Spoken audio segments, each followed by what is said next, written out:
철로역정 책을 읽고 있습니다. 순례자의 커다란 괴로움인데요. 읽어볼게요. 세상의 강렬을 헤매다가 동굴에 있는 곳에 이르렀다. 거기서 하룻밤을 지내기로 하고 짐을 풀었다. 그러곤 깜빡 잠이 떴는데 꿈을 꾸었다. 지저분한 옷을 입은 남자가 자기 집을 외면한 채 서 있었다. 손에는 책 한 권을 들고 등에는 무거운 짐을 짊어졌다. 사나이는 책을 펴서 읽기 시작했다. 가만히 보니 눈물을 쏟으며 몸을 덜덜 떨고 있었다. 나중엔 도저히 참을 수가 없다는 듯 큰 소리쳤다. 도대체 어떻게 해야 한단 말인가? 남자는 참담한 기분을 떨쳐버리지 못한 채 집으로 돌아간다. 꿈이라는 걸 아내와 아이들에게 들키지 않으려고 안간힘을 썼지만 얼마 못 가서 더 이상 버틸 수 없을 만큼 괴로움이 커졌다. 결국 무엇 때문에 그토록 힘겨워하는지 식구들에게 털어놓았다. 여보, 그리고 얘들아, 날 괴롭히는 이 진보다리가 점점 더 커지고 무거워지는 바람에 정말 견딜 수가 없어. 소문에 하늘나라에서 붓더미가 쏟아져서 우리가 사는 이 도시를 잿더미로 만들 거라는데 그렇게 되면 우린 너나 없이 죽은 목숨이 될 거야. 도망갈 길을 찾지 못하면 우린 죽은 목숨이나 다름없어. 식구들은 얘기를 듣고 깜짝 놀랐다. 남자가 하는 말을 사실로 믿어서가 아니라 남편 또는 아버지의 정신이 이상해졌다고 생각했기 때문이다. 그래서 해가 지기가 무섭게 잠자리에 몰아넣기 바빴다. 마음속으로는 한숨 푹 자고 말짱하게 일어나길 간절히 바랐다. 하지만 남자에게는 밤이나 낮이나 괴롭기는 매한가지였다. 잠을 이루기는커녕 한순간 눈물로 온 밤을 하얗게 지새웠다. 그렇게 날이 밝자 식구들이 찾아와서 좀 어떠냐고 물었다. 가해서 심해진다고 남자가 대답했다. 두렵고 염려스러운 점들을 다시 한번 이야기했지만 돌아오는 건 냉담한 반응뿐이었다. 무리한 말로 울러대면서 생각을 바꿔보랬다. 더 비웃거나 꾸짖거나 그냥 무시할 때도 있었다. 어쩔 수 없이 남자는 방에 들어박혀서 식구들을 불쌍히 여기며 간구하기 시작했다. 참담한 마음을 달래줄 무언가를 두루 찾았다. 혼자 벌판을 헤매는 일이 잦아졌다. 책을 읽고 기도를 들리기도 했다. 얼마나 오랜 세월을 그렇게 보냈는지 모른다. 그러던 어느 날 남자는 여느 때와 마찬가지로 들판을 걸으며 책을 읽고 있었다. 마음이 말할 수 없이 괴로웠다. 글을 읽던 사나이는 예전에 그랬던 것처럼 갑자기 큰 소리로 울부짖었다. 어떻게 해야 구원을 얻을 수 있단 말인가. 어디 도망칠 구멍이 없는지 이리저리 살피는 걸 한눈에 알 수 있었다. 하지만 어디로 가야 할지 몰라서 제자리에 멍하니 서 있었을 따름이었다. 그때 누군가가 가까이 다가가는 게 보였다. 전도자라는 인물이었다. 남자와 마주선 그가 물었다. 왜 이렇게 울고 있습니까? 남자는 대답했다. 지금 들고 있는 이 책을 읽으면서 난 저주받아 죽을 수밖에 없으며 그 뒤에는 심판을 받게 된다는 사실을 깨달았습니다. 그렇게 죽기를 바라지 않습니다. 심판을 받고 싶지 않고요. 전도자는 재우쳐 물었다. 세상이 온통 죄악뿐인데 그또 죽고 싶어 하지 않는 까닭이 뭐죠? 남자가 다시 대꾸했다.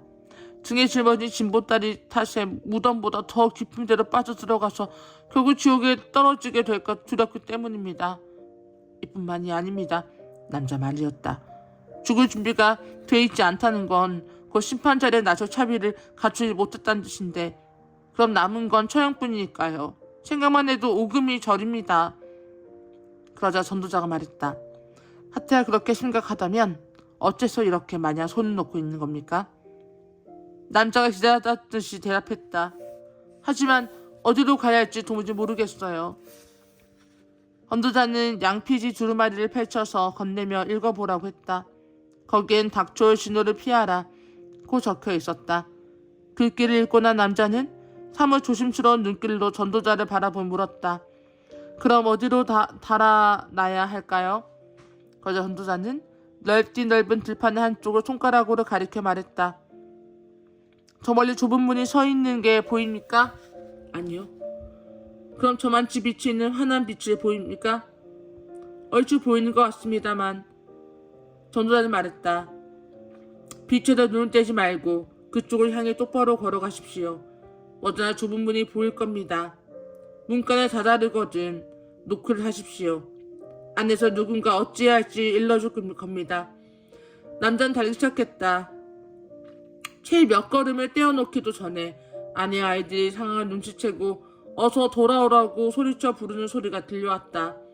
하지만 남자는 두 손으로 귀를 꼭 막고 내쳐 달렸다. 입으로는 연신 중얼거렸다. 생명, 생명, 영원한 생명. 그렇게 해서 끝까지 뒤를 돌아보지 않고 계곡 안쪽으로 달아났다. 이웃들도 무슨 일인가 보러 나왔다. 그러곤 정신없이 도망치는 게 남자라는 걸 알고 비아냥거리거나 고래고래 고함을 쳐가며 협박하거나 그만 돌아오라고 소리쳐 울부짖었다. 그 중에서도 옹고집과 유순아는 완력을 써서라도 남자를 붙들어 오기로 마음먹었다. 남자는 벌써 멀찌감치 사라지고 있었다. 옹고집과 유순아는 단단히 작정하고 뒤를 쫓았다. 마침내 손이 잡힐 만큼 거리가 가까워졌다. 남자가 돌아보며 물었다. 왜 따라오는 거죠? 두 이웃이 대답했다. 차에 서축해서 함께 돌아가려고요. 그럴 순 없습니다. 남자 말했다. 여러분은 멸망의 도시에 살고 있습니다. 내가 태어난 곳도 거기고요. 그렇지만 그 도시에 그대로 머물러 있는 한 여러분은 조만간 죽을 수밖에 없습니다. 그 뒤에는 무덤보다 더 깊은 곳, 유황물이 활활 타오른 자리에 떨어지게 됩니다. 그러니 착한 친구들이여 나와 함께 떠나는 걸 진지하게 생각해 보십시오. 기가 막혀서 옹고집이 내뱉었다. 그러니까 친구들과 안락한 생활을 다 버리란 말이요? 그렇습니다. 피난길에 나선 크리스천은 말했다. 여러분이 포기하는 것들의 가치를 통틀어 계산해 봐도 내가 앞으로 누리려는 즐거움의 즉히 일부에도 미치지 못합니다. 나와 더불어 끝까지 동행하면 모두 축복을 받아서 상상조차 할 수 없을 만큼 값진 교화를 함께 나누게 될 겁니다. 자, 같이 가서 내 말이 사실인지 거짓인지 확인해 봅시다. 댁은 도대체 뭘 찾고 있는 거요? 옹고집이 되물었다. 얼마나 소중한 것이기에 온 세상을 다 외면하고 오직 거기에만 매달리느냐 말이오. 크리스천이 대답했다. 하늘나라에 간직되어 있는 썩지 않고 더러워지지 않고 낡아 없어지지 않는 유산을 찾고 있습니다. 거기에 잘 보관되어 있다가 적절한 때가 되면 부지런히 구하고 또 구하는 이들의 손에 들어가게 될 겁니다. 이 책에 그렇게 나와 있습니다. 터무니없는 소리. 옹고집이 소리쳤다. 그따위 책을랑 당장 집어치우고 똑부러지게 말해보시오. 우리가 돌아가겠다는 거요 말겠다는 거요? 절대로 안 갑니다.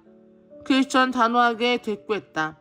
쟁기를 손에 들고 뒤를 돌아다 볼 수는 없죠.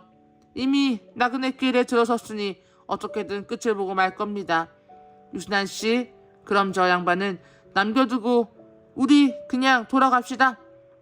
머리에 말도 안 되는 생각이 가득한데도 제멋에 겨워서 살이 분별이 뚜렷한 사람 7보다 자신이 더 죄롭고 믿는 미치광이들이 세상에 넘쳐나는군요. 유순아는 손을 내저었다. 그렇게 서두르지 마세요. 선량한 크리스천이 씨의 말이 사실일 수도 있습니다. 그렇다면 저분이 찾는 게 우리가 가진 것보다 훨씬 귀중하지 않을까요?